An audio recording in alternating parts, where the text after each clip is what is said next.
Let me know when you start recording and if you want me to start. Are you ready? Yes, you can start now. Good. Good evening once again, everyone.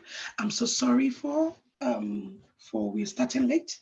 And today my name is Yemi Ayola, and I'll be taking you manual testing, more of software testing. I welcome you to the class, and please, at any time, you can ask me a question, but the way it's going to go is that I'll do the lectures, jot down whatever you want to ask questions. At the end of the class, if God will have time to, I'll put some time out there so that I can answer your questions. Any question, please, any question at all, to help. So today I'll be starting with introduction to software testing, manual testing. You get an insight of it when I start. So today, these are the topics I intend to cover. I'll give you a background of software testing, the background in terms of explaining to you what testing is all about. The next thing is that I'll tell you different roles in software testing. I'll talk about the objectives. I'll talk about general principles of testing, and I'll talk about fundamental test process. And at that phase, we have a Q&A session, and you can ask me questions. So I'll start first with the background. So the background is, the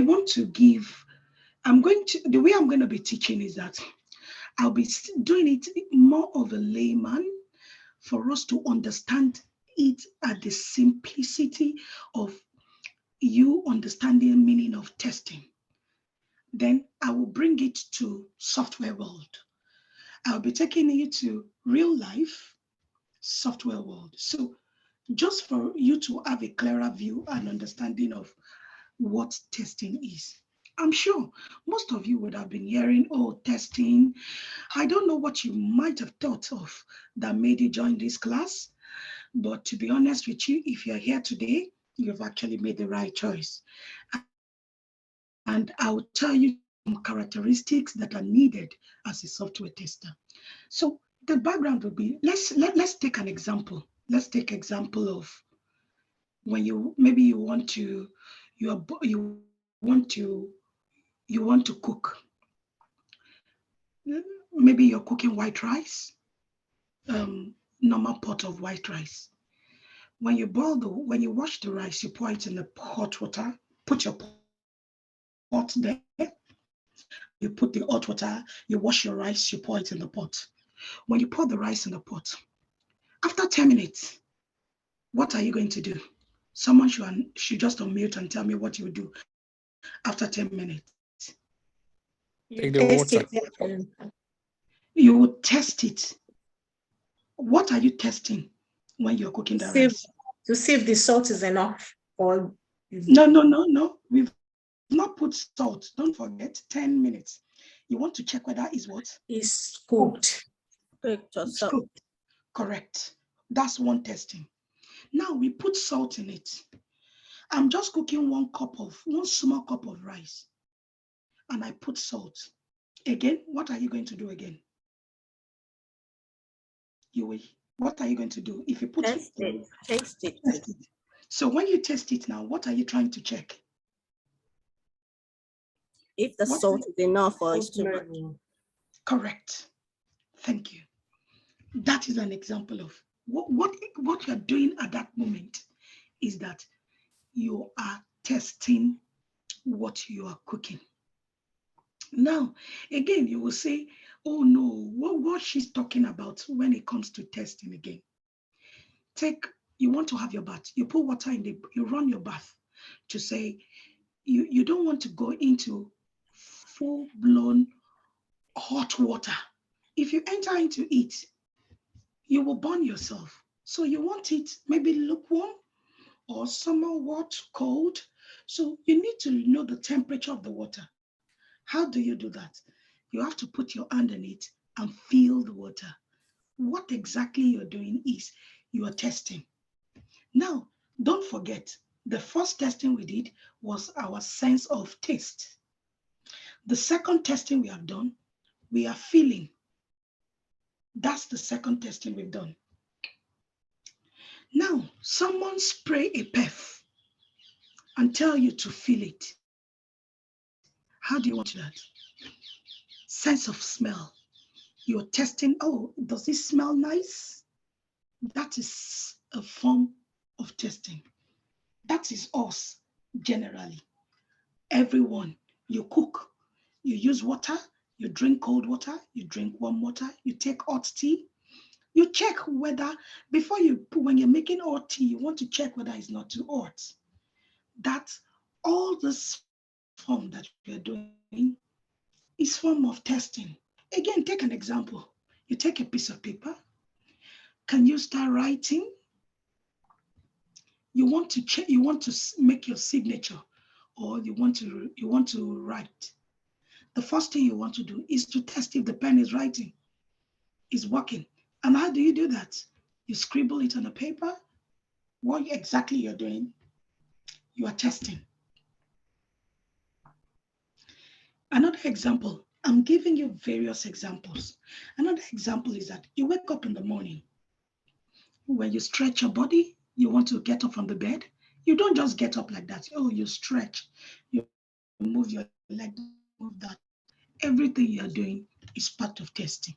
So in a normal sense and a real world is that everything that revolves around us in one way or the other, we are testing it. We are testing it. So that takes us to, this is our normal world that I've spoken about. Now let's take it to software. I take this example from from the textbook to say there's this particular example. We want to use this as a case study. Let's say you want to buy a new car. Take any new car that you want to buy. Have a new car in your mind. Oh, this is the car I want. Then the first thing you do is you want to go to the showroom. You call. I want to get so brand of car, and you call the company to say, can I come and see the vehicle? Can I test run it? So you go to the showroom. When you get to the showroom, your expectation of a vehicle is that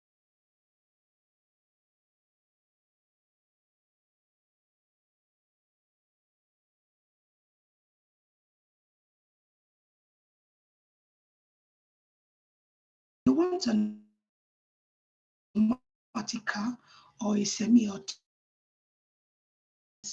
our case study. You get to where you are doing when you get to the showroom, in the showroom, the first thing you want to look at is that you want to get to the showroom.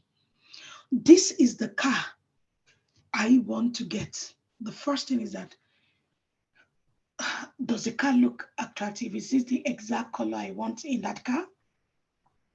That's first thing. You open the car, you go around the car, check how many doors has it got. Is it 5 doors? Is it 3 doors? Is it 4 doors? You want to know. How is the wheel? How's the brake? There are a lot of components in the car. And the first thing you want to start in the car is that you switch off the ignition to check the engine. How is the engine? That's why a lot of things that you want to check when it comes to you getting a car. Now we are taking that case study. If you are buying a new car and you are expecting to take a delivery, maybe in the showroom, which we have gone, the first thing is that you don't want to see this car. If you see a car that you want to buy and is dented or is scratched, you won't even move near the car. There's no point paying for that because that's already a damaged car.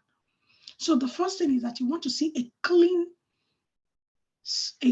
shining car. It's got maybe 5 wheels, it's got doors, it's got steering wheels, engine, it's got the brake, a lot of things that you want. Maybe the car should be able to park itself. You need different components in the car. So all those things are the things that you want in your car. And anything, how to use the car, you will have it in your user guide, which will be in the part, which will be in the car. So that's an example of a real world. Take another example is that maybe you want to use a website. You understand what you want in a website. Maybe in the website, what you want to do is to be able to log in. Talk of an e-commerce website. You want to be able to purchase any item you have there. You want to be able to add it to a cart. You want to be able to make payment. You want to be able to check out, and you want your goods delivered to you. That's also an example of how you want your website to look like. In a nutshell, everything that we do around us revolves with testing. You must check it. You must do some testing. So if you're getting anything, you test it. If you finish cooking and you dish out your food, you can't eat your food hot, because when you put a spoon in your mouth and it's too hot, it will burn your tongue. It will inflict injury in your mouth. You might not be able to eat. In fact, you might not be able to use your mouth again. So hence, before you eat, you will check, is it warm enough? Is it cold? Is it the right temperature before I put it in my mouth? The exact thing you're doing at that time is that you are testing. So I can go on and on with testing. Take another example, your mobile phone. You want to get a phone. You get to the phone shop. This is the type of phone you want. You see the phone is displayed. Before you go on, they'll tell you, play with the phone. What you're doing at that time is that you're testing the phone. So everything I've said is all about testing, testing, testing. So anything you do, just try and look at it in a day. You see that in one way or the other, you're actually testing it. If you get to the shop, you want to buy your clothes, even if it's your size, you need to fit it to know whether it's your right size. What you are doing at that time is you're testing. So I wrap up my background in this session to say anything you're going to do regarding testing, you are in one way or the other performing testing, either manually or using something to perform it. That's the whole short about background testing. So the next thing that we go to is different roles in software testing. What are the different roles that we have? So you now, as a manual tester, you can be called a software tester. You can be called a QA engineer. So what I'm trying to say here is that there are different roles in software testing. So you as a manual tester, you can do the job. Your title can be manual tester, can be software tester, can be quality assurance engineer, can be a UAT tester, that's user acceptance tester. You can be a test analyst. That's a name. That's a name attached to your role. So it's not that you're searching for manual testing. You can search distinctly, specifically for anything software testing regarding all these names that I'm bringing up. You are a manual tester, I've said that. You are a web tester. I've explained how a web application revolves. QA tester, test analyst. So that's a quality assurance test analyst. You can be a functional tester. You can be a software test analyst. You can be an agile tester. And the exciting thing about the internship is that you're going to be working in an agile team, and that brings in to this part. So the next thing is an automation tester. And also within this time, because you're doing manual testing, you're also doing automation testing. It's 2 in 1 in this program. So we're taking manual testing. Once you're done with manual testing, you move into automation. But to be honest, once you get a hang of the manual testing, you understand it, you can start looking for a job on manual testing, you'll get one. So that's different roles. Please let me know. These are different roles. There are still security tester, pen testing. So there are a lot of them that is attached to different roles. So that takes us to the. Hello, Yami. Yes. I don't know, but if you know your screen is not showing the next slide, it's only on background. We're not seeing different roles. Oh, thank you. So you can't see different roles now. No. Can you? Okay. Let me see. I'm going to share the entire screen. Let me stop sharing. Screen share.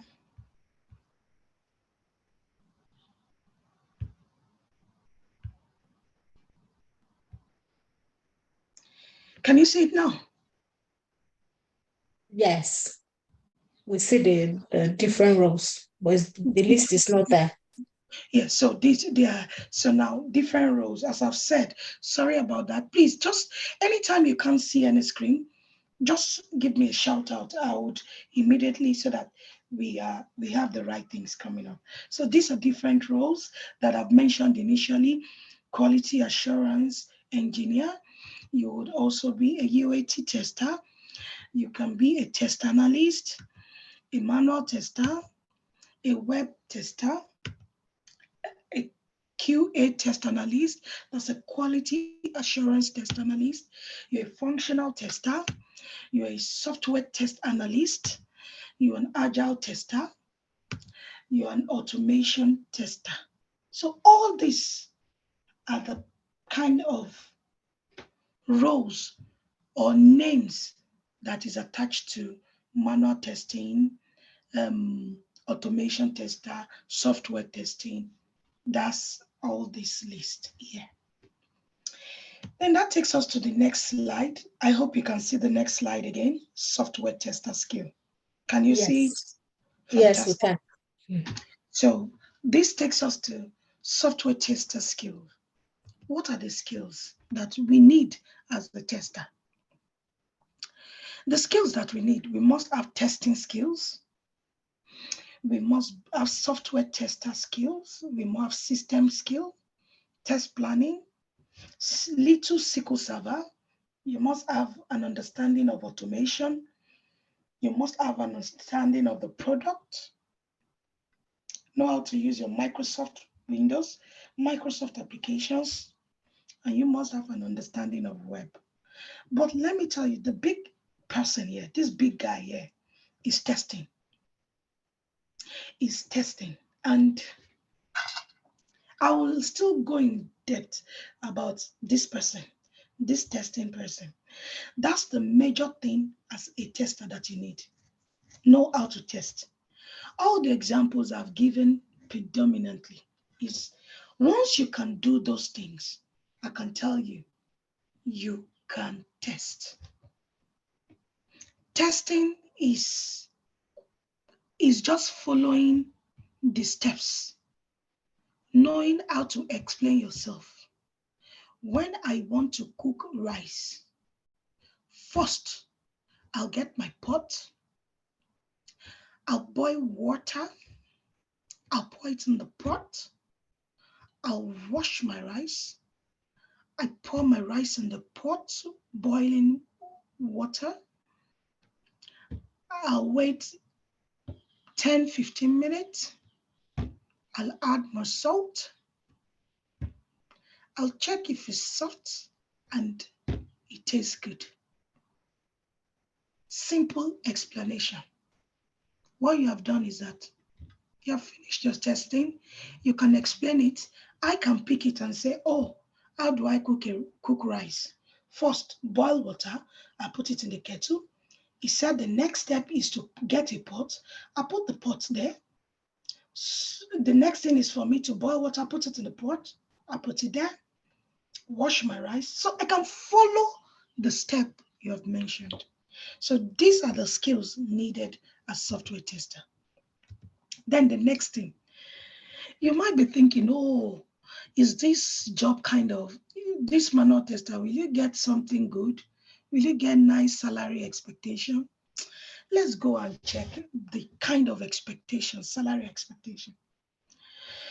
And I can tell you that by the time you finish this course and you're quite diligent and you are making your hands dirty in terms of participating in all that you are given, I can tell you that you can achieve these marks. The marks that you see there, you can definitely achieve it. So if you look at it, I had to take a graph from 2005. I hope you can see my screen. Yes, we can see your screen. Yes, Yemi, we can see it. Fantastic. So I took a case study from 2005 till date. And if you look at the graph, by the time you finish from here, you're going to be here, from here. And that from here, I doubt it, by the time you finish our class, at least minimum 45. You get people that get 80, 100. I am very certain. So, and that's, before we go further, 3 things I just need from you in the class. 3 things every time we meet, just 3 things. Your pen and your writing material. Of course, you'll be using your device. The third thing is just put your heart. I'm not going to take much of your time. I've broken my courses down so that each of them will be kind of easy, simple, not too many information at a time so that you can digest it.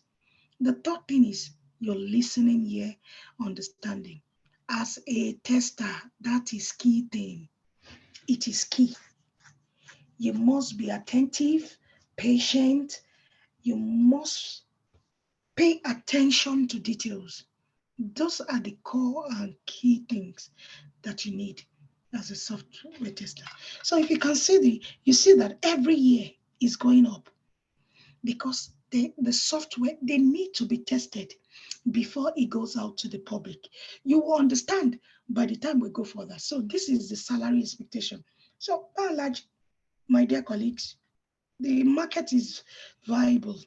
We need a lot of us out there. So I'm hoping to see you and we might work together one of these days.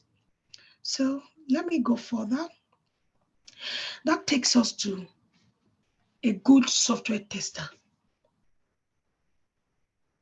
This good software tester, what characteristics does this person have? As a software tester, there are things that you just need.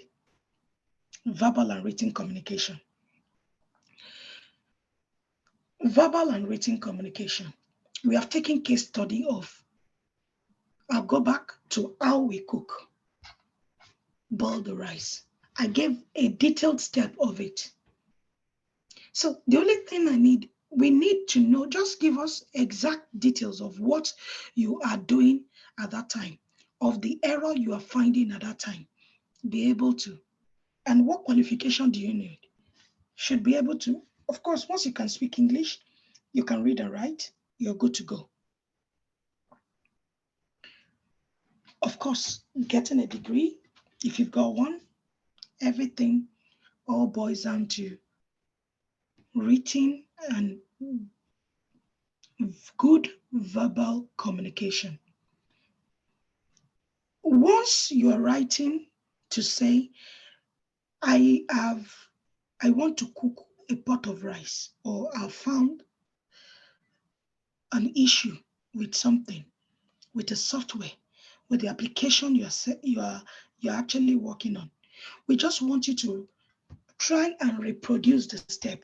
What I mean is explain to me how that thing, the error occurred in simple ways to be able to get to, for everyone to understand. Go to go to the kettle, boil water, that's pour water in the kettle. If you want it to be so layman that even if a baby picks it, he understands it. Take the kettle, pour water inside, boil it. Once it's boiled, take your pot on the gas, put the pot on it, pour the boiling water. All these are steps. The next thing, wash your rice, pour it into the pot, wait 10 minutes, add some salt, wait another 5 minutes, test the food. If it's soft to your liking, then serve the food. That's it. We don't need big, just an explanation of what you have done, written and good verbal communication, good written and verbal communication. Passion. Any job you are doing, once you have passion for it, you understand it. Whatever you are doing today, as long as you have passion for the job, you will do it. You'll get there. That's the passion. Then technical skills. There are a lot of things that we need. That's the technical skills you need. What are the technical skills you need? You're here already. You're going to be working with a particular programming language. That's part of the technical skill you need. You'll have SQL Server, that's SQL to query, just basic knowledge. You need that. So all these are just the technical skills that you need to be able to get started. Also, analytical skills. What are we analyzing? For example, we are taking a case study of that same way that we are cooking. You must be able to analyze it. Oh, if I wait more than 20 minutes, this rice will be too soft. If I wait less than 5 minutes, it might still be hard. So those are the analyses you are bringing out. Just to be able to think that 5 minutes is not enough to cook a rice. 20 minutes might be overcooking. 30 minutes might be overcooking. Those things are the analysis you are putting in it. Attitude. You must have a good attitude when it comes to you being a software tester. Productive. You must be productive. Anything you're doing, let's see the productivity. What you've been doing. At the end of it, you have served the rice. You can see, yes, that's your product. That is what you have done. Good listening ears, attention to details, all these. Good eye to see things, to be able to fish out things when you are testing. You don't forget that you as a tester, you are representing the users that are going to use this application. We as testers are the ones that are representing them. So if you say no to it, then it's a no. I can't let this application go because it is not meeting the standard that you're expecting. Now, I know some of you will be thinking, how will I know the standard? You'll be given the standard. So don't worry. We will get there to explain when you'll be given that standard. So that's the characteristics of good software tester. So what are our objectives? What are we going to do in this session that we have today? The first thing is we are going to learn what is testing, why is testing necessary, general principles of testing, fundamentals of testing, and self-assessment question. I'm going to give you that. So We are just time. So everything I've done briefly, I'm just trying to bring you into this world of where we are going to start testing. So they were just the background, preambles, concepts behind those testing. That's what I have done. So now we are starting with objectives. So what is testing? Testing, testing. I know you've been hearing the word testing, testing, testing. This is an activity that is performed to demonstrate that something is working as expected. Note that word. This is an activity that is performed to demonstrate that something is working as expected. How will you know something is working as expected? Let's take another example. For example, you want to try to use a pen. That pen, there is no ink inside. It's two pens we are going to take now. One is working as expected, which when you write it is a blue pen. So it's blue. We know it's a blue pen. It's got ink inside. The other one is also a blue pen, but it doesn't have ink. Let's take the first one that doesn't have ink inside. Now I want to test it. How do I know that it's working as expected? I try to put it on a piece of paper. On a plain piece of paper, I scribble it. There's no ink there. It's not working as expected because I'm expecting to see blue lines coming in from that pen, but nothing is showing. It's still the white piece of paper. Now, I take the second pen, which is working. It's got ink inside. Take it again. I scribble it and I scribble. Now I can see blue lines coming. How will you know? Then you know it's working as expected. Having said that, let me take you to another journey to say anything you are going to test, software, applications, systems, database, anything you're going to test, in one way or the other, it has been created before. You can get an example. It might not be that particular one, but you will get something close to it. Research can really help anything you have done. So that is how you know something is working as expected. Another example is that when you're given the requirement, you will be told when you want to log in, it must have username and ID. Username and password. If it's got username and it's got no password, then it's not working as expected because your expectation from the requirement is that it must have a username and a password and not all username and a password. So it must have both of them. That's when it shows that something is working as expected.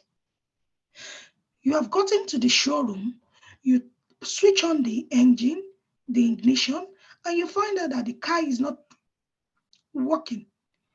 Then you don't need to, nobody needs to tell you that it's not working as expected.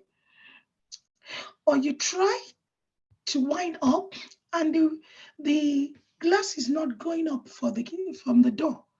Then it's not working as expected.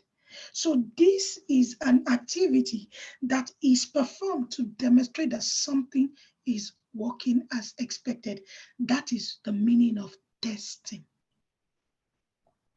That takes us to this next say. You'll be asking, really, is testing for me? Let's find out. Is it for you? Is it for me? Okay, let's find out. Who can test? Anybody can test. Anyone can test. Testing is not rocket science. Anyone can test. Anybody can test. So the next thing we are going to, what can be tested? What can be tested? What can be tested? Hardware, software. Hardware, software. Hardware, physical device, something you can touch, see. E.g., laptop. If you are using a laptop, if you're listening from a mobile phone, those are physical devices. That's your hardware. Software cannot be touched or seen.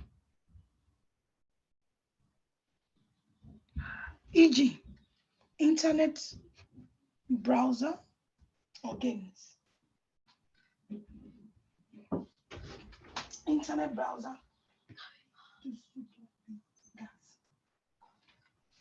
So hardware, software. What can be tested? Hardware, software. Remember, hardware is what? Physical devices, something you can see and touch, e.g., laptop. Software cannot be touched or seen, e.g., your internet browser. You cannot see that, you cannot touch that cable. You can't see that electricity coming through when you are playing those games, how those images are coming through. So those things are your software. So that takes us out. How can a software be tested? Two ways. First, manually, which what we are doing today, the class we are going to be doing is manual testing. So you'll be taught how to test things manually. And manual testing is that we are not using any tools to test. Testers execute test cases without any tools. In this class, you'll be taught how to write a manual test case. Mentors, you're going to check your test cases. I'm also going to validate, I will check all your test cases. You are going to use a tool to import those test cases. You're going to use two tools, your Excel, and you're going to use Azure DevOps to write your manual test case. It's just typing. It doesn't take anything. It's just like writing. Even if you've not used computer before, no matter how slow you are, you will still be able to type to express what you want to do on it. It's not manual testing is what we are doing. Then the second thing is automated testing. At this phase, the test case will be executed with a tool. That's the programming language you're going to learn here. That's the tool.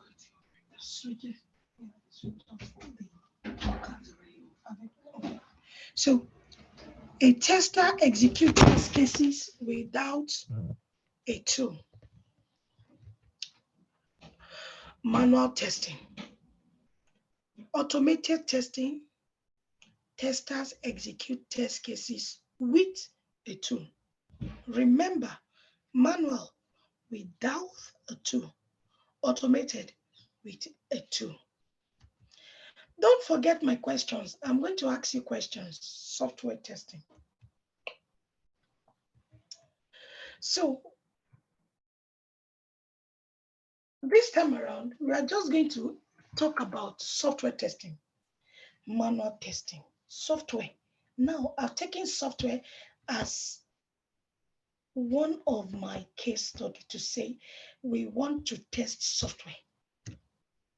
This is an activity to demonstrate that a software, what can this software be?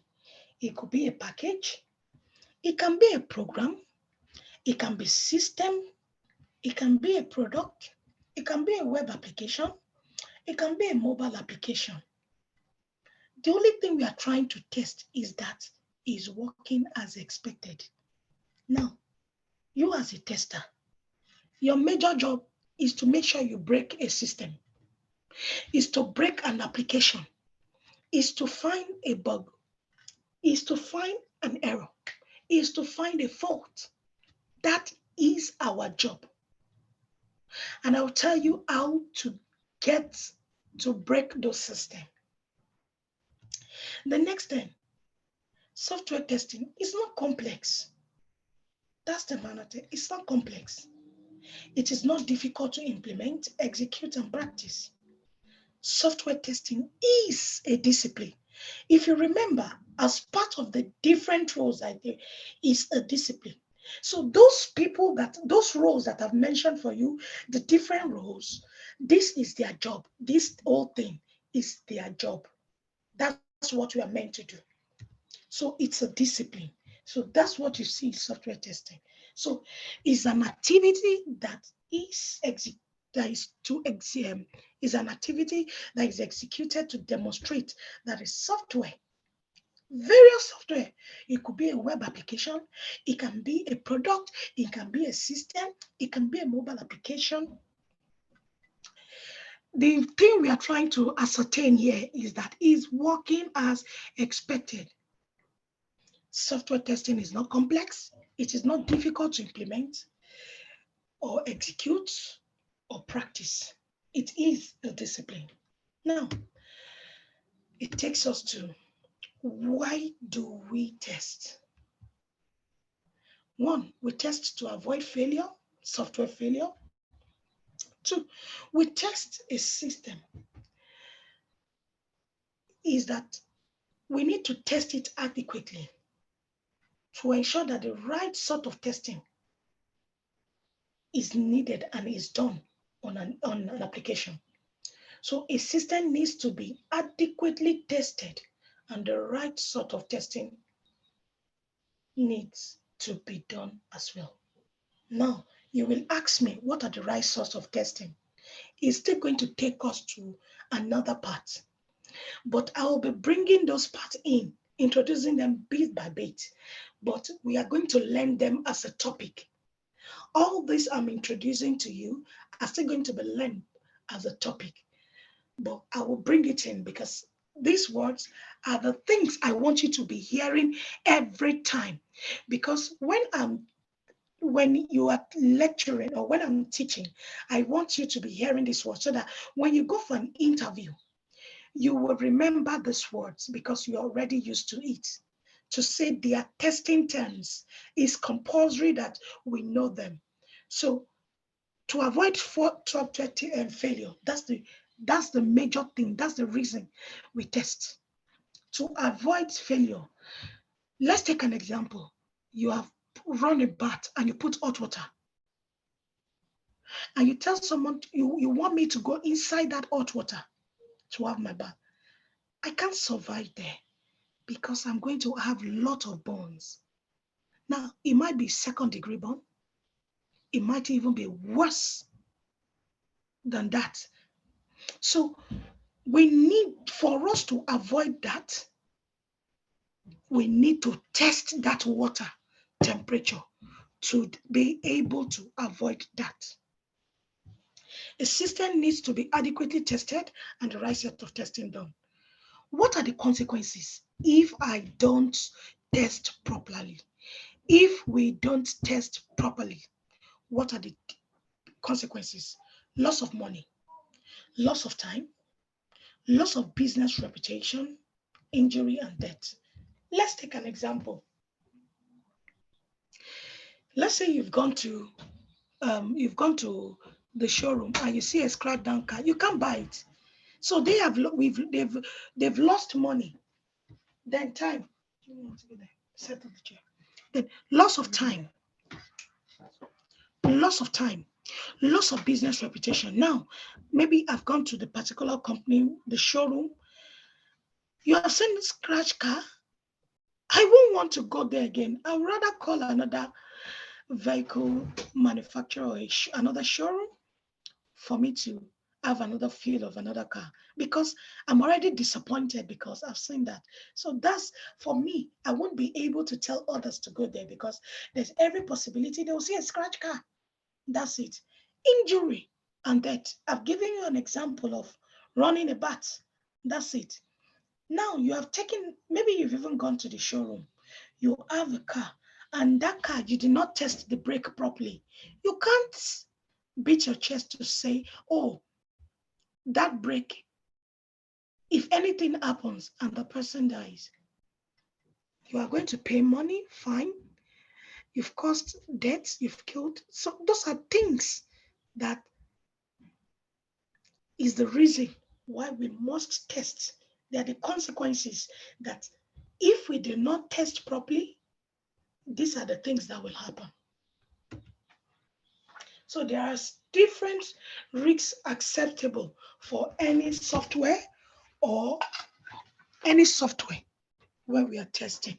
So if you're testing a financial application, it's different to an e-commerce application. Likewise, it's also different when you're testing an airline application. So the reason why I said so is the way e-commerce work, you are going to be making payments. So you want to be careful that when payments are made,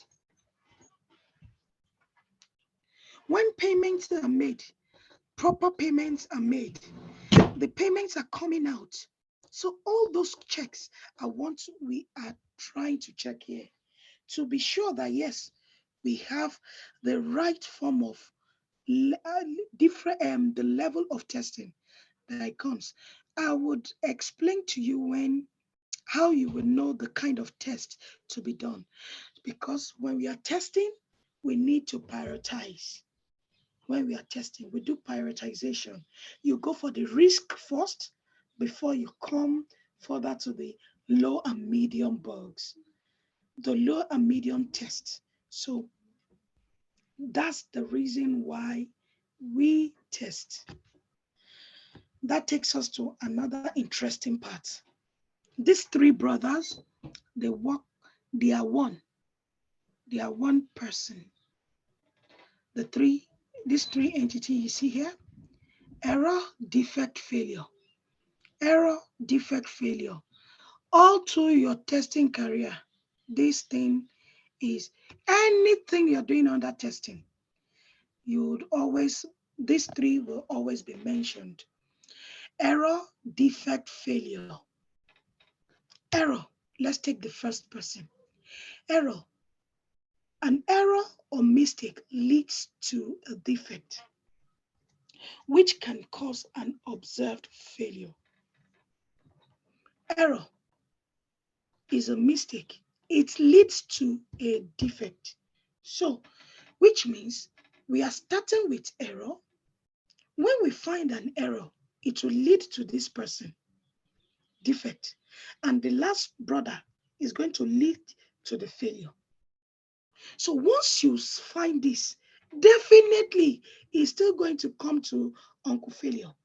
So where we are starting from is error, it goes to defect, defect, it goes to failure. So an error or a mistake, an error is also called a mistake, which leads to a defect. And from there, it leads to an observed failure, errors. An error is human mistake. An error appears not only due to logical mistake in the code made by the developer. Anybody within the team can make an error, can make a mistake. It could be maybe me trying to send an email, sending a figure.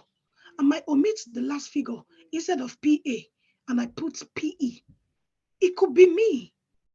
It could be a business analyst that we didn't get the right information. It could be a developer. It could be a solution architect. It can even be the client. It could be anybody within the team. So this is like to say anyone in the team can make mistake during the different phases of software development. So it can happen at any phase. Anyone can make a mistake. Hence, that's the reason deployment are always done to different environments. So that when you test in test environment, when it goes to UAT, another eye can check it. When it leaves UAT, by the time it goes to pre-prod, that's pre-production, another eye will see it before it gets to production and before it gets live. So those things are, those are that's the reason those proper checks are put in place. So it goes through different levels before we get to the final point. So let's take an example. Who are those people? Examples of error. A business analyst can misinterpret the requirement. The customer may provide insufficient or incorrect information. It could be solution architect. It could be people within the team. It could be that we are unclear about the requirement. It could be the pressure, maybe deadline. It could be that someone is tired or sick. It could be other reasons. Anything can happen. So the errors anyone can make mistake. Anyone can cause the error. Is not only boiled down to the code, but it's boiled down to everyone that is within the team. So what is defect? So defect is inconsistency between expected and actual results. Please take these two words all through. Look, things that I'm saying now, all through, as long as you're a tester. As long like you're an automation tester, you're a manual tester, you're a software, any testing career, expected actual results. So let me explain this to you. Expected. This is my expectation. This is what I am saying. So let's take an example. I'm going to take this out to take you off. So let's take an example of expected. Take the car that we have gone to the showroom to look at. Before you go to the showroom, I'm sure you have a picture in your head to say, oh, in that car, oh, it's going to be a lovely blue car. Blue car with nice, no scratches, plain, shining, great alloy wheel. Those fantasy. But that is your expectation. That's what you're expecting. Now, you have gotten to the showroom. Your expectation was before you got to the showroom. That's what you were thinking. That's the picture you are seeing in, those are the things you're figuring. But when you got to the showroom, that's your actual. You now saw scratch. That is what you are seeing currently. So you are going to record your results based on your actual result. So remember, these two words, they are twin. They work together. I'm going to be giving you twin words. Two words. They are twin brothers, twin sisters. They work together. Expected, actual. So keep this in mind. Even if I don't give you another one in this class, maybe it's the next class, I'm still coming back to ask you the question of all this. So defect. A defect in a software product reflects the inability of the software to comply with the specified requirements subsequently, preventing the software application from performing the expected work. So remember, I had to put this word in bold to let you know that specified requirements, which means a business analyst would have given us the requirements. Let me take you to how the team is. Our team is. We as testers, this is the way the team structure is always like. We've got the project manager in a team. Sometimes we've got a scrum master in the team. We have product owners. Scrum master is mainly to look after everyone to ensure that we all are performing our role at the expected time. The project manager is the overall person that oversees the project that we're working on. Now we've got the product owner. Product, that's the person that has the brain, behind the application we are all testing with. So the greater information is with him, is with he or she. So they liaise with the client. That's with the business and with the client to tell us they get what the client wants and they put everything down. So product owner works with the business analyst. That's the BA. Both of them they will put this into a document to now explain to us. Then they bring us in. Who are they bring in? We talk about the solution architect. We talk about the developer. If it has to do with data, we take the data analyst, we take the test analyst. So this, we come into the team too, and we are all part of the team. At this phase, the knowledge is, they will bring the knowledge to us to tell us, we want to do a project of how to cook food. This is what the client wants. This is what the client wants. This is what the client wants. We have everything in the requirement. Now, I need to do some static testing in terms of reading it. Do I understand it? What does it mean by boiling water? Water can be boiled in two different ways. You can quickly ask the question, oh, what are you expecting? Are we using this electricity or gas? What kind of pot is going to use? How long do we want to cook? Are we going to check the maximum lower? So those questions are what we put down to them. If they cannot answer it, they go back to the client to ask, answer, and bring to us. So that's the way the team works.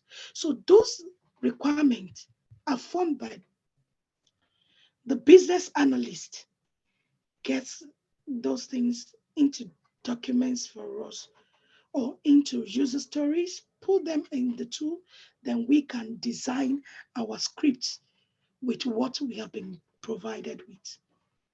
Having said that, there are some times that you might get to an organization where there are not requirements or specification. As I said initially, there are anything you want to do, it's been done previously, so you can use those examples. Let's take an example. We've got iPhone 14. Don't forget, before iPhone 14 was 13, was 12, was 11, was 8, was 6. But it's still the same iPhone brand, but the different version, different version is coming. So remove iPhone. We've got Samsung, we've got Nokias, we've got different types of mobile, different types of phones, both Android and iOS. But the question I need to ask you, what is everything called? Mobile phone. So everything is still one person, one thing is still mobile phone for us to carry. So the difference that you want to see is that maybe you've got to an organization where they're testing mobile phone. You don't have any problem. You can Google and see a lot of, if you say mobile phone testing, you will see millions of materials to use. So that's if you don't have requirements, then you can be able to start developing your script from there. Then an error that the tester finds is known as defect. The defect is also known as fault. Listen, the error that the tester finds is known as defect, and the defect is known as fault or bug. Most of the time we use these two words, defect, bug. Defect, bug. Fault, native has been people that we still use fault, but defect, bug, we all know that's all these things here are the same name. It's the same thing that is happening. So it's just like you saying, I find I found a fault. It's the same thing, meaning that you found the bug, you found the defect, you found an error. So it's it. So the last one out of those brothers are the failure. What is failure? Failure is a consequence of defect. So that's what failure is. Consequences of defect. Consequences of defect.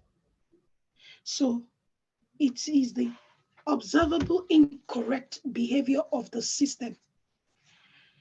Once the system is not working as expected, it's a failure. Don't in testing, you can't be good. It's either good or bad. It can't be in the middle, good or bad. Is it working as expected? Yes or no? No, it's a failure. So always have it. You can't be in the middle. Don't try to, because being in the middle to say is working a bit. Oh no, it's not. No, it can't be. Is it working as expected? Is the engine working? Is the engine in the car working as expected? Yes or no? No, it's not working. It's a failure. Oh, when I started it, it started and did. No, is it working? Yes or no? No, it's not working. It's a failure. Failure occurs when the software fails to perform in the real environment. Where is the real environment? The exact place you want the application to be. When you will be given a test environment, that is that environment.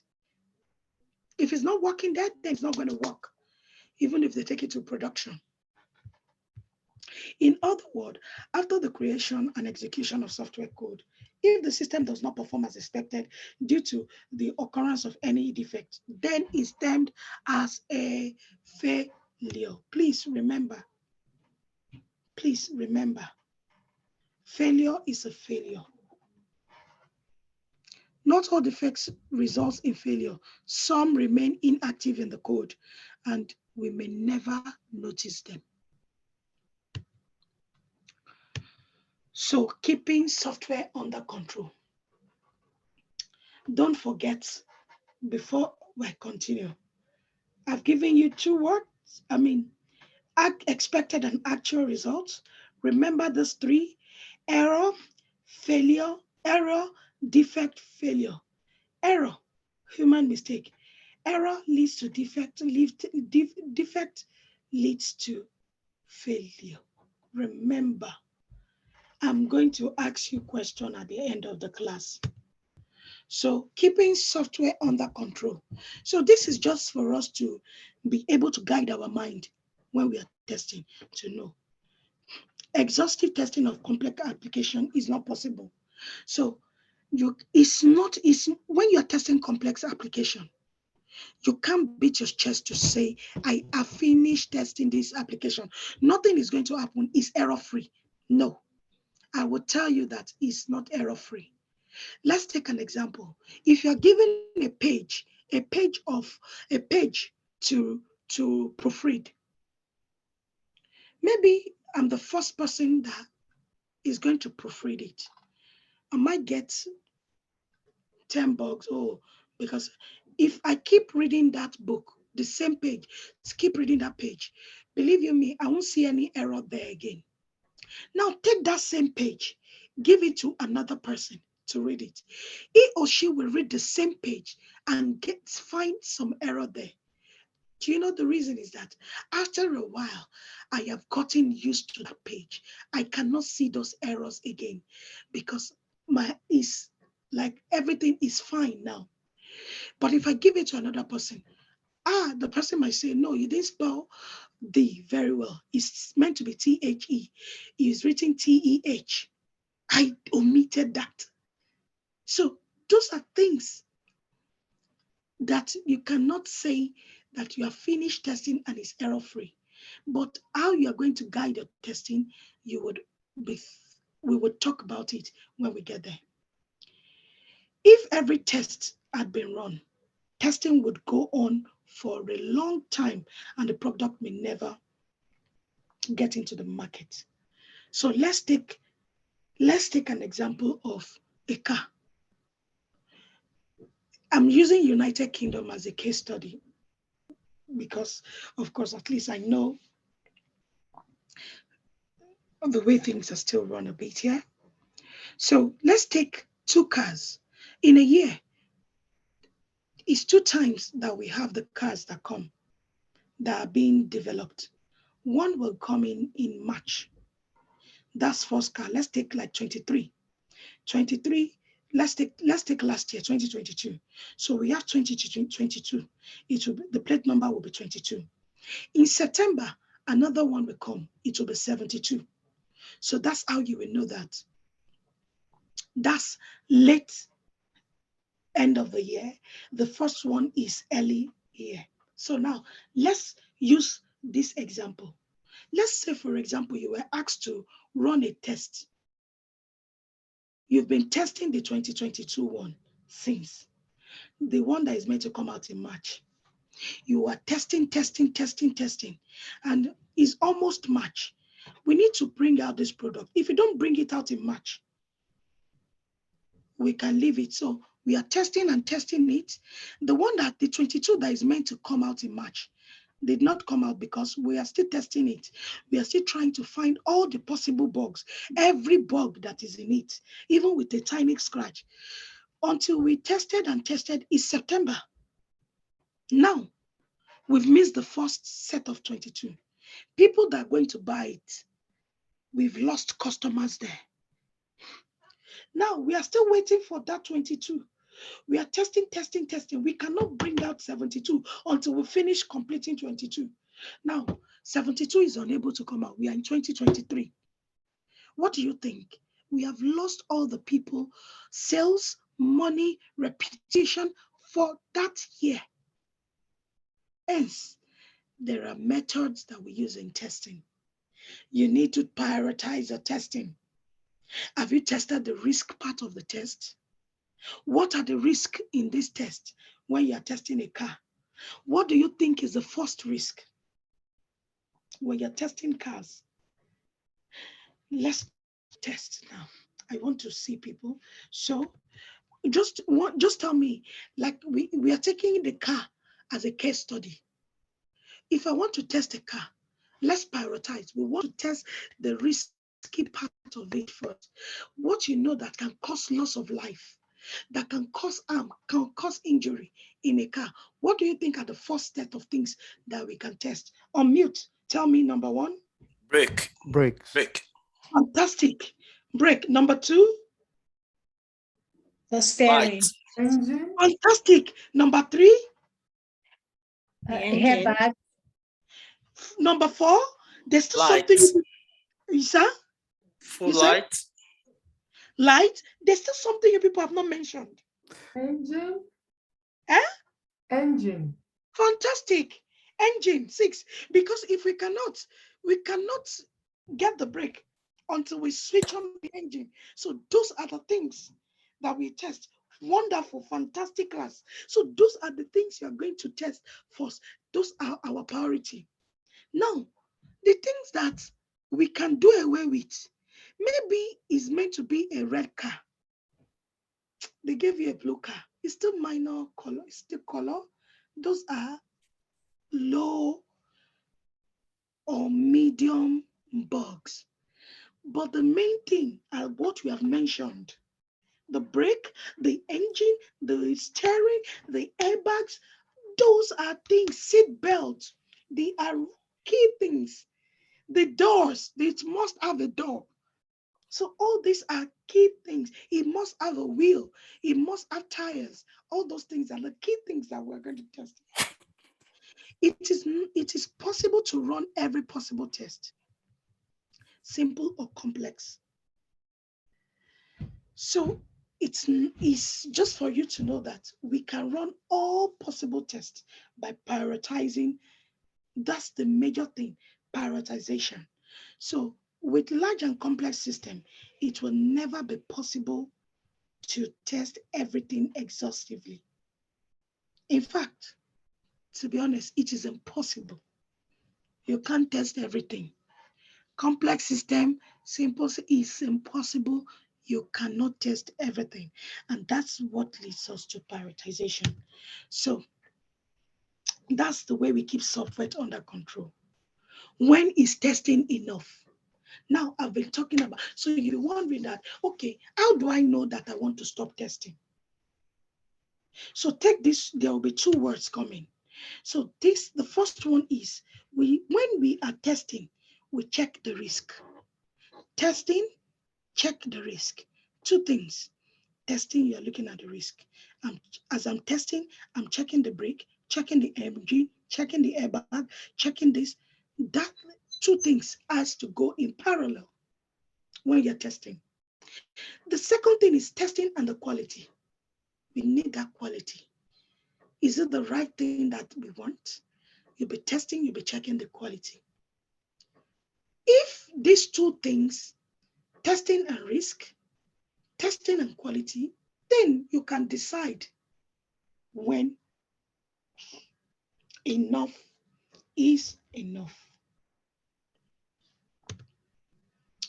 Then the next thing is general testing principle. The general testing principle is 7 of them. 7 of them. The first one, testing shows the presence of bug. You agree with me that testing shows the presence of bug, because that's the essence. You as a tester, you are testing. That's what exactly is expected of us as tester. That's what we are meant to do as testers. We are meant to get the bugs. We are meant to look at the defects. We are meant to check if things are working as expected. That's what testing, showing the presence of God. That's our work. The second testing, exhaustive testing, is impossible. I've just said it now. It's impossible. So you can't say that car, I have tested it. Even if you run 200 miles per hour, you are overspeeding. You can never have any accident. Nothing will happen. You can't beat your chest to say that. No. You will say it has to be tested. So it's not, it is impossible. So it depends on the usage, it depends on the, so all this work hand in hand to ensure that, yes, it is, exhaustive testing is impossible. Early testing. What is early testing? That's what early testing is, part of the principles that birth agile as a whole, in terms of Agile Manifesto, in terms of we as Agile testers. So we start early. We start right from requirement gathering. We start doing some static testing. We start reading the requirements. We start getting an understanding of what the requirements are. So these are the things that gives us an understanding of what early testing is all about. So you have to start early. We as testers just start early. Early testing is very good. Defect clustering. What is defect clustering? They are defects in models. They are clustered in models, in different bugs. In different codes. So they are in models, small defects. They cluster together. So this is what defect clustering is. So you might think that, oh, maybe you have found maybe 80% of the problem. You will still have some, maybe some 20% is still left. You might have found 70% of the problem. Some 30% can still be hidden somewhere. So they might be clustering somewhere. So those are what is called defect clustering. defect clustering in a place. So that is what it is called. So pesticide paradox. So what is pesticide paradox? I gave you an example of you reading a book all the time and you are trying to find bugs. At this time, you cannot say that, oh, I have finished. There's no bug. This is error free. But when you give it to me, I mean, when I tested and say, oh, there's no error. If I give it to another person, there's every possibility that person gets an error in it. So it's not a matter of to say of you saying that this is defect free.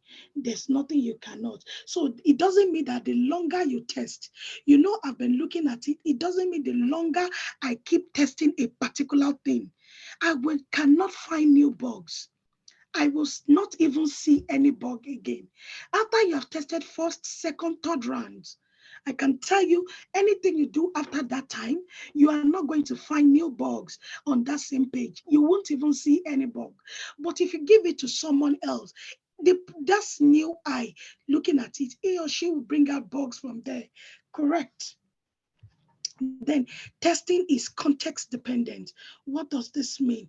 If you want to test any application, you need to put something to be able to test it. So, for example, I want to log in. What am I going to use to log in? My username and password. I need to type it for it to make me go log in. That means that testing is context dependent. You cannot test without using a context. Then the final one is absence of error fallacy. This means that I cannot tell you, you can't say that this software application is error free. No, it's a fallacy. It's not, you can't say is this application no error. I have tested everything 100% bug free. It's a fallacy. Please, 7 general testing principle. 1, testing shows the presence of bug. 2, exhaustive testing is impossible. 3, early testing. 4, defect clustering. 5, the pesticide paradox. 6, testing is context dependent. The last one is absence of error fallacy. These questions are interview questions. Then that takes us to another bit, which is, I've told you, don't worry, I'll give you my assessment. We are almost there. I'll tell you my assessment. You ask you several questions, and you are free to ask me questions. I'll give you time to ask me questions. Fundamental test process. This is 5. So I'm going to take this part to say the first one is test planning and control. With this fundamental test process, I always like to use a case study of a builder, someone, maybe we want to build a house. Let's take an example. This is an empty land. The land is just a land, nothing is there. So you want to build a house. The first thing, maybe the developer gets there, he looks at the land, or this land, we want to use it to build. The first thing he needs to do is to look at how to get a plan. What do we want to build on this land? Is it a 4-bedroom house? Is it a duplex? Is it flats? What exactly is going to stay on this land? What a person is doing at that time is planning, is trying to plan to know what exactly is going to be there. And if it's going to be 4-bedroom, how are we going to control it? What are the amenities? What are the things expected there? Those are the things he's trying to do. Now, let me bring it back to us. We are software testers. When we want to start a project, you have been drafted to go into a project A, say, for example, Blue Sky project. And the first thing you want to do, you can't start writing test case. You need to plan. We need to write our test plan. We need to know what the controls are. So these are the things that we need to look at. So the first thing is test planning and control. We are tester. Also, the builder, I've told you, he's doing his own to plan. He will first get a plan. So they were going to do their architecture. They will get someone to draw the whole scenario of what is going to be on the land, how they want it to be, how the structure is going to stand, how it's going to fit. That's the first phase. Remember, it's 2 words: test planning and control. So once you're planning, you're also controlling it. This is how we want to do it. These are good. Then the next thing is test analysis and design.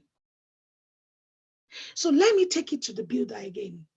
Now he's done the plan. So the next thing he wants to do is to, okay, now this is we have seen the design in the what the architect has drawn. So we've seen it. What design do you think is going to fit it? What kind of bricks are we going to use? How is the decor going to be? Those things we need to start analyzing. That's what the developer will do. Now let me bring it back to us as software testers. So we too, we need to start analyzing and design. So we start looking. Okay, this is it. This is the requirement that we've been given. We can start looking at what exactly is expected of us. We start reading through it, start analyzing. Okay, in this test case, in this requirement, is requesting us to do this. Okay, gather the login. Also, is saying the login should have some specific criteria to do that. So as we are looking at that analysis, we are also designing it. So I'm analyzing, I'm also bringing out my fact to say, this is what I'm going to. So for login, there's acceptance criteria. So I'll start designing it. I'll start writing it down. I'll start bringing out the points from there. After that test analysis and design, then let's take it back to the developer. We have done it, he knows the decor. The next thing he wants to do is to start the work by laying the foundation. So he start laying the foundation. When he start laying the foundation, he start bringing up the blocks, start laying the foundation of the house. Bring it back again to we as testers, to the real world of software testing. It takes us to test implementation and execution. Implementation. So now we will start designing our script. We will start implementing our scripts. How do we implement? So what is it that, okay, the first one is login. We'll start writing all our steps, our expected results, everything we are expecting. That is where our expected result comes in the implementation phase.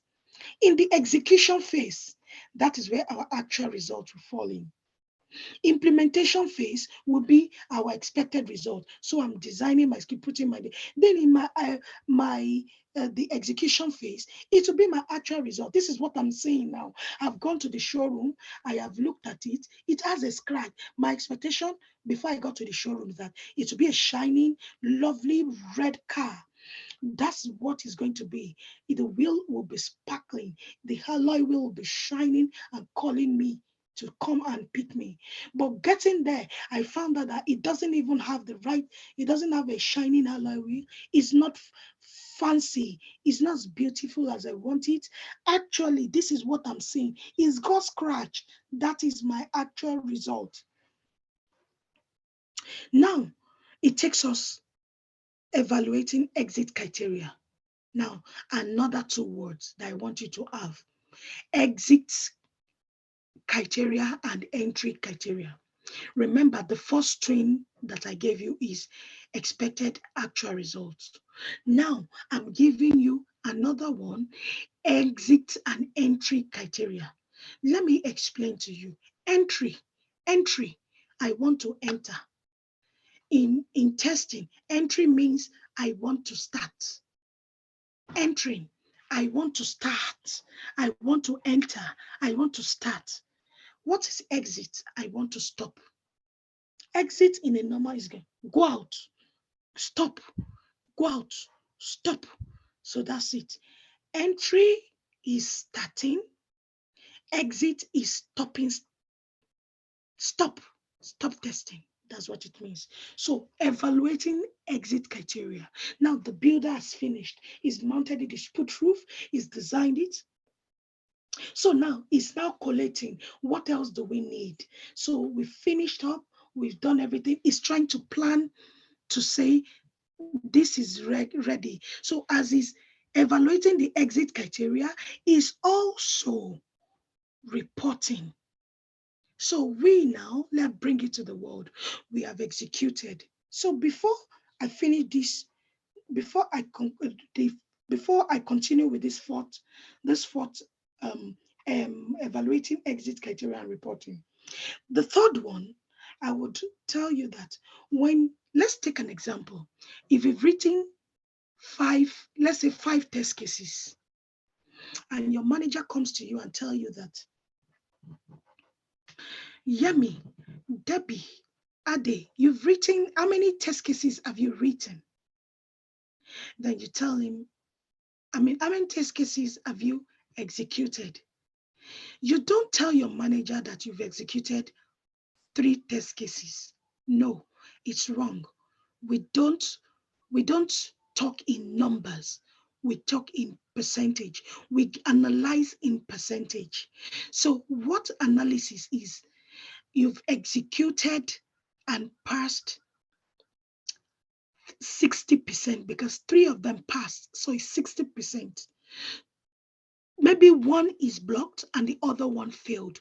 So you say 20% blocked or you 20% failed. But the main thing people look out for is the pass rate.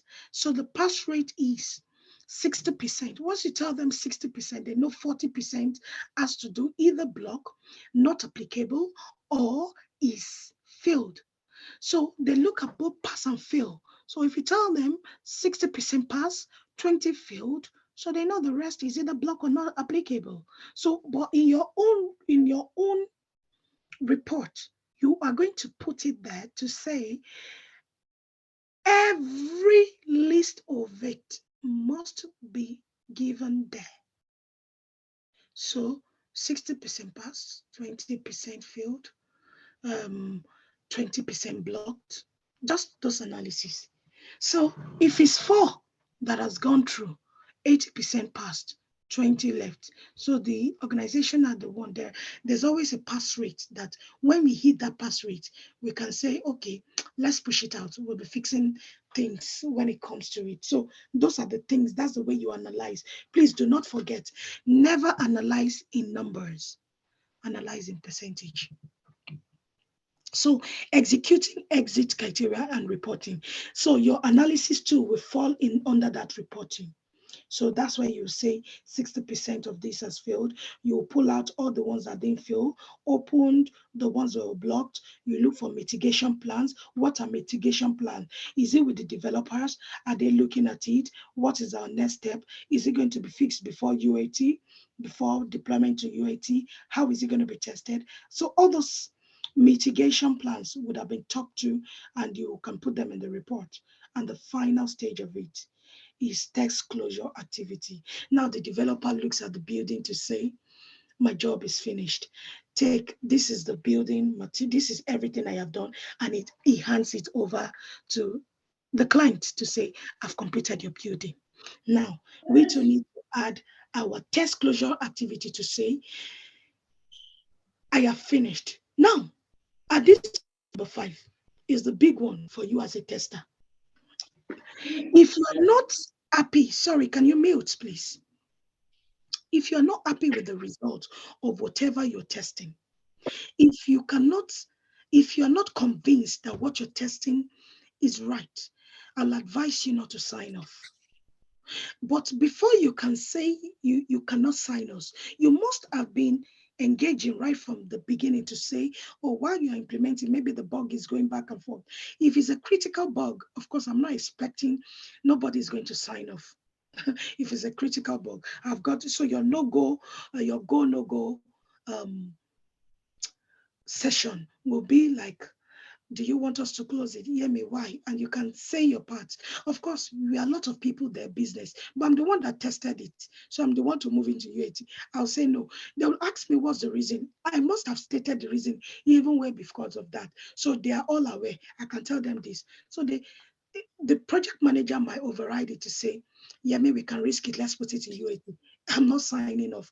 Are you happy to do that? No, I'm not. So maybe 5 of them sign off. I'm not. Okay, now you dey play. Oh, sorry, please. Who is talking, please? I can't see the names. Read one. Read one, Real please, one? miss. Read one, please. Can you mute? So thank you. So that's where the test closure activity falls in. So if you're not happy with it, okay, someone like me, I'm working maybe on the data stuff and I'm working on the integration part. Though I'm still the one going to move to UAT, I do, of course, I could, some environments, you might end up, maybe you'll be drafted to do all those things. You might be the one to take it through production, maybe because you have a knowledge of the application. We don't have business users that understand it. So you will be testing and the business users, we can be conversing. Please, whoever is not on mute, please. Real one, please, can you unmute? I mean, can you mute, please? I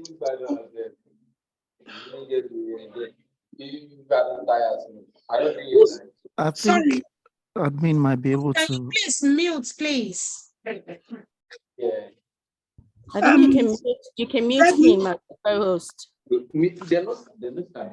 you mute Debbie? Can you mute everybody? Good. So with that is the test closure. So if I'm not happy, that's me. I'm just saying from my view, but that's what I'm expecting of every tester. If you're not happy with the integration, if you're not happy with what you're testing, I'm telling you, I will not go further. I don't mind anybody taking the lead of saying he or she. I like my name to be in something that I can be able to talk through. When you call me, when you wake me up anytime, I can defend what I have tested.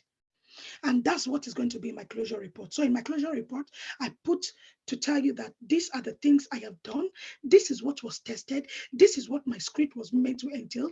Unfortunately, we did not test this, that, due to the integration not working as expected. I'm expecting everyone to read that. If you did not read it, as long as you have signed off, I'm happy.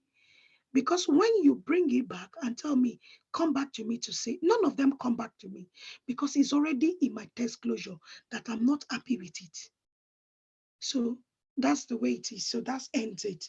Remember, fundamental test process is 5 principles, 5 process. Testing and test planning and control, test analysis and design, test implementation and execution, evaluating exit criteria and reporting, test closure activity. And that takes us to the final bit of today. It's just the psychology of testing, just for you to know. A variety of different people may be involved in the total testing effort, and they might be drawn from any form, be drawn from a broad set of backgrounds. It can be developers, it can be professional testers like you and I, it can be some with different specialities. It could be maybe we need a penetration tester, we need a security tester. They could be drafted from different teams. So we can do performance testing. So it depends on the skills everyone have got. Then they bring all of us together to do testing. So that's the way it is. So I thank you everyone for a fantastic class. And that takes me to, I'm going to start asking my question. And when I ask you my question, we have a Q&A session. So let me just, so in the chat, you can now unmute, but the rule is, I don't want to, you have to, if you've answered one question, you would not, you have to wait for others to answer. So I'll be looking at your names at it. So the first question is, what skills is needed as a good software tester? You can start putting it in the chat and start looking at the chat. I'll start reading from the chat. So everyone, just a good software tester, the skills, testing, correct? Testing, test planning. Mm-hmm. Huh? Communication SQL. skill. Correct. So very good. So Dami, Doris, I can see. So what yeah, comfort. So testing, technical skills, yes, analytical skills, SQL. attention to details, correct? Passion. SQL, I for details, correct. In fact, Yes. I can see people good communication skills. So George, you were listening there. Build relationship, correct. Passion, fantastic. So yes, so good. Must have tests to break, fantastic. So again, the next question is, what is testing? Who is going first? What is testing? I'll go first. Testing is an activity that is performed to demonstrate that something is working perfectly or as expected. Correct. That's the word. I want that word as expected. Expected. Fantastic, Debbie. Well done. Well Thank done. you. Well done. Agreed. So next, what can be tested? Not Debbie. Next person. What can Anything. Hardware and software. Doris? Fantastic. Dorcas. Add Dockers. Sorry, Dockers. Hardware and software. Software. Don't say anything again. Dockers out. So next person, what is hardware? What is hardware? Like your computer, something Fantastic. you can see and touch. Fantastic. Thank you. Thank you. Thank you. So next person, software. Software. I'm not going to call names. So if you want me to Software is call something you cannot touch. Evie, thank you. Like web app. Web browser Thank you. and Internet. games. Well done, well done, well done, guys, well done. So the next question is, how can testing be done? How can testing be done? Manually. Fantastic, Ade. Thank you. Automation. And automation. Correct. Ade, manually means what? Ade, manually means what? Without using any tools. Fantastic. Like The automation next person tools. that said, fantastic. The person that said automation. Who mentioned automation? Testing with tools. Testing with tools, Julius. Thank you. Thank you. Well done. So the next thing is those three people that we talked about. Error, defect, failure. Failure. What is error? Number one. Human mistake. Doctors have spoken. I want people that have not spoken. Error is a human mistake. Evie, you've spoken. No. It's a human mistake, and anybody can make mistake in the course of carrying out the testing. For so you people have talked to. I don't want to mention name. I'm going to call name now. For example, So, business analyst. Okay, yeah, I agree. Business analyst can make a mistake in the process in the course of writing the in the course of writing the requirements. Correct. So no, now you guys. So people that are not called, do you want me to call your names? So you have to answer me, please. So the next, fantastic. So what's defect? Defect. Dorcas, don't talk. Julius, no. Evie, Debbie, nobody. You should talk. I want new people. Defect is inconsistent. Okay, defect is an actual result. Thank you so much, Abidemi. Thank you. So that's defect. Thank you. So who else hasn't spoken? What is failure? Failure. Failure is a consequence of a defect. Yeah, Rachel, thank you, thank you. That's good. So again, that takes us to another thing. I was talking about expected and actual. So who can define expected and actual?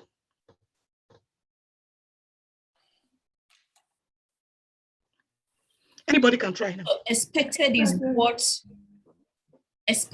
what you want to see when you carry out the test. But actual is what you're actually seeing. Absolutely. When you're performing the result, when you're performing the test. So your expected is what you are expecting to see. So from your requirement, you have designed your expected. So your actual is what you are seeing when you start executing. Now the question is, expected, when is expected meant to be designed? It's meant to be designed when you have not even seen the system. So you are designing it in accordance to the requirement. When you see the system, when you have the application with you in the test environment, that is when you start executing your actual results. Now, what takes us to, how many general testing principles do we have? We have 7. 7. So starting number 1. Testing shows the presence of bugs. Fantastic. Number 2. Exhaustive testing is impossible. Fantastic. Number 3. Early testing. Fantastic. Number 4. Defect clustering. Fantastic. Number 5. Pesticide paradox. Number 6. Testing is context dependent. Number 7. Absence of error fallacy. Fantastic. This you people are good. Don't worry. Next class, I'll be giving you lollies this time. So then the next one is, the final one is fundamental test process. I think is the fundamental test process, was it 9 or how many? 5. Was 5. Fantastic. Number 1. Test planning and Control. Test analysis and design. Yes. Test implementation And execution. Evaluating exit criteria and reporting. Test Closure closure activities. activities. Well done to you all. Well done. Well done. Fantastic. Well, giving you 1 thumbs up to every one of you. Well done. Yes, so well done. So that takes us to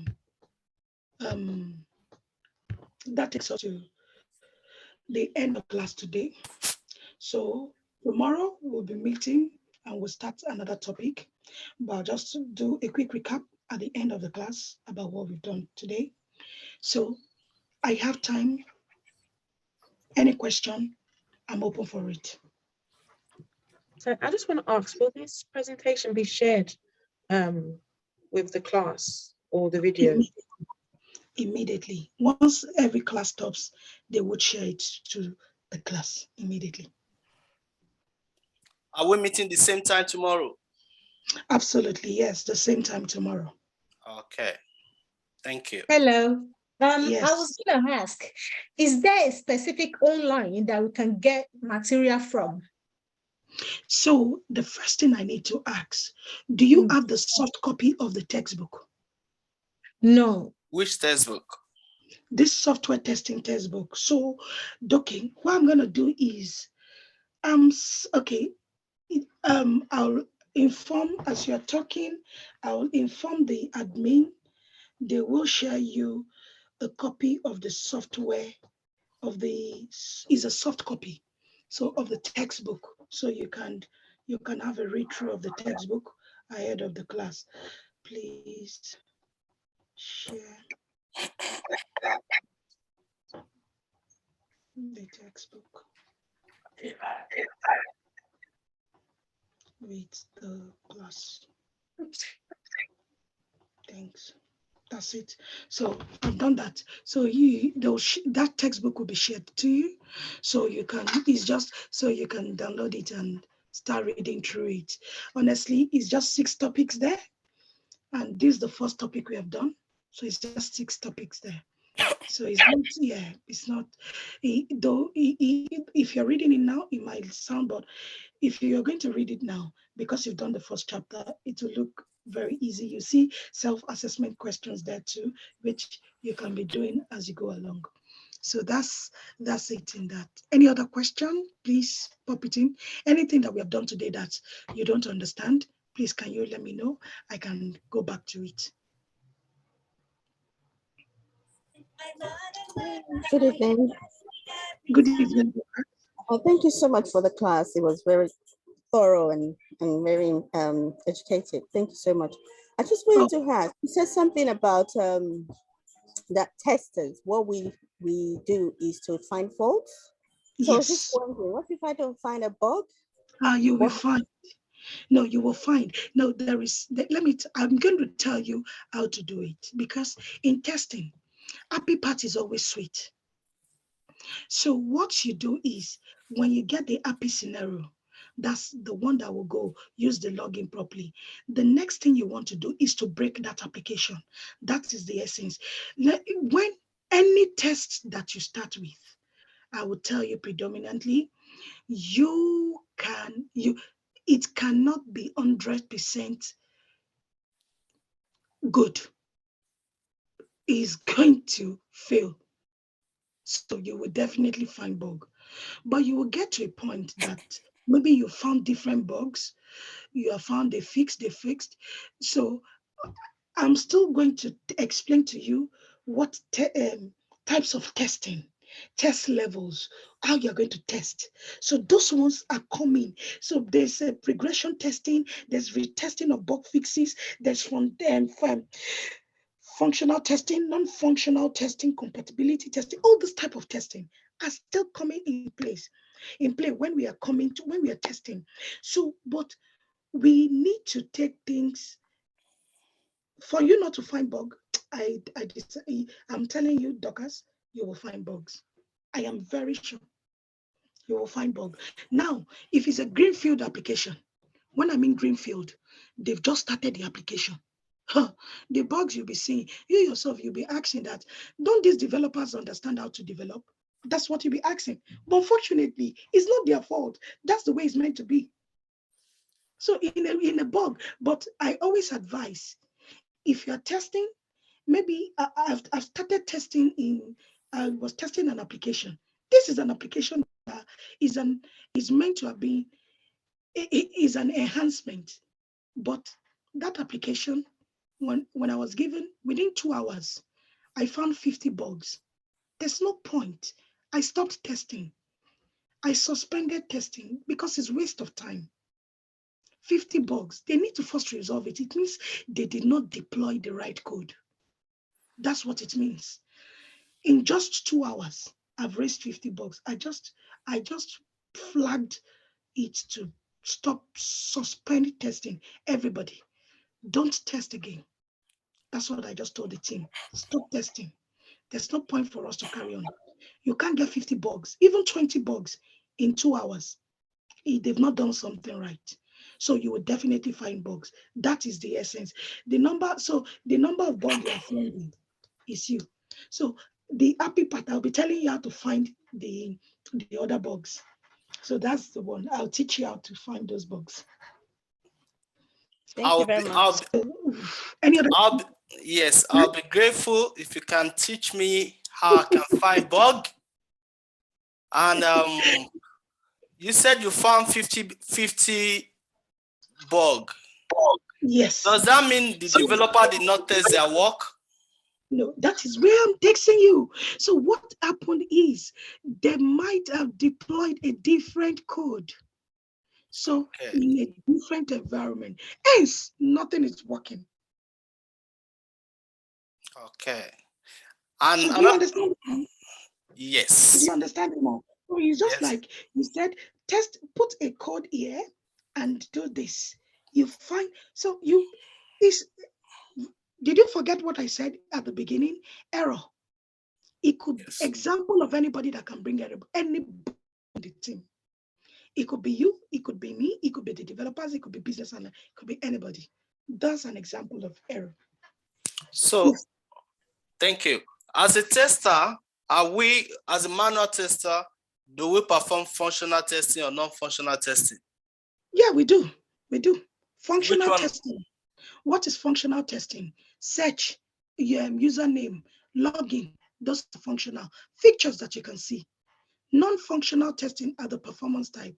So you can use tools to do that. You can do that manually. Okay. Thank you. Correct. So any other question before we end the class? Look forward to see you tomorrow. Fantastic. So in the absence of no question, so tomorrow you'll be a new class. I mean, a new day. Excuse me, sorry. I just want to ask, where can we get the textbook? The textbook, no, they would. I've sent. I always do things, so I've sent it to admin. I forward the textbook to them, so they'll publish it. They'll give it to you. They'll put it in the chat for everyone, so you all can pick it up from there. All right, thank you. Okay. One more question. One more question, please. Yeah, go on. Okay. Are you going to teach us how to use Jira and Azure DevOps as well in this class? So Azure, in this class, I would move into the tool. That's where we are doing the script. I will import it into Azure DevOps for you. Then someone else would teach you. I'll teach you how to use the tool, to be honest. But someone else will take you on how to use the tools. But don't worry, you'll get your hang of both. But in the class, you'll be given up. What the tool you'll be using will be Azure DevOps. That's just two. And Jira, you'll have to use it also during this training. So that's it. This is my first client. Anytime you have questions, please always pop it. This is my first time as I just registered today. Is it possible I get previous classes record as well as a class record alongside? So for this, that is your first time in the class. I think this is the first lecture so far for software testing, and the textbook will be sent to every one of you alongside. So this is the first class. So the only thing you just need to know is if there are past videos or anything that they need to, you can ask the admin team, would send everything to you. And you'll soon be divided into different groups where you do your project. So you've not missed anything so much. It's just today that is the first class. So thank you all for tonight's class. And I'm happy. So I'm expecting to see you all tomorrow with fresh mind. Please, just the little information you have today. I know it's quite a lot, but just try and go through them, and we'll meet tomorrow in class. It's going to be an interesting topic tomorrow, and I look forward to seeing you all. Thank you all. See you tomorrow. Good night. Thank you. Good night, all. Thank you so much, Yemi. That was really lovely. Thank you. Thank you. Bye, everyone. Good night, everyone. See you all night. tomorrow. See ya. Bye. Bye.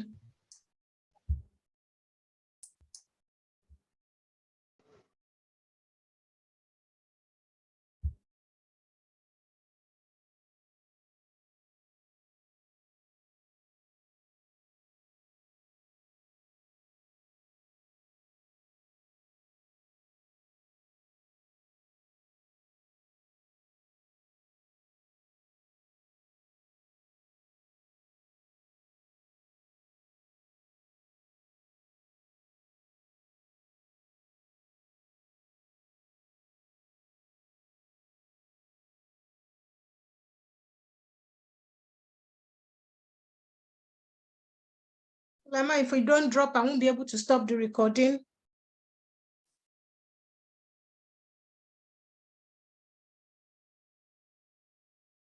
Hello? Sulaiman?